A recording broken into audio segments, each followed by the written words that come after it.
Well, there's only one thing better than a good rodeo. A gooder rodeo? Yeah, a gooder rodeo. And then that and a good old-fashioned demolition derby, where tricked-out jalopies get an even better makeover from other revving engines, slamming, bashing, smashing, and crashing, until only a lucky few are left standing. A demolition derby is a rare treat. I always thought your Suburban would make a great derby car, though. Well, I don't know if my wife would be too happy about that. Well, didn't she express some interest in competing in the Powder Puff heat? Well, yes, she did. And I was kind of thinking it'd be a good idea to have the Broken News sponsor a car one of these years. That's a great idea. I wonder if we know anyone who could help us out with that. Man, I wouldn't even know where to start asking.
Well, that about does it for your only local televised source for what is now a notorious noteworthy narrative on not necessarily new newsworthy news, the broken news.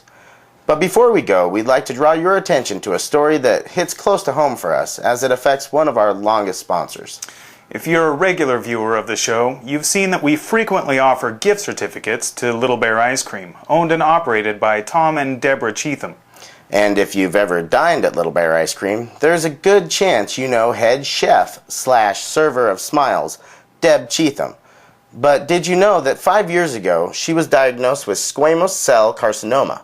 It's a cancer that can affect almost any organ, but attacked her throat and sinus. Diagnosed in stage 4, she received 9 weeks of radiation and chemotherapy. Before her battle was won, the cancer had to be removed, and with it, it took her voice. During the course of the intense treatment, the level of radiation she received was 7,600 units. The maximum allowable is 6,000 units. Doctors chose such an aggressive treatment to save her life, and now her cancer is in remission. However, Deb started experiencing painful migraines about a year ago, and she made a trip to see her doctors in Seattle to see if they could identify the cause of the pain. They discovered that she was suffering from osteoradionecrosis, radiation poisoning in the mandible and jaw. The hospital is requiring $12,000 before they'll treat her.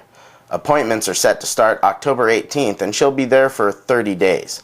The insurance company is paying for part of the treatment, but none of the surgery, because they are classifying it as dental.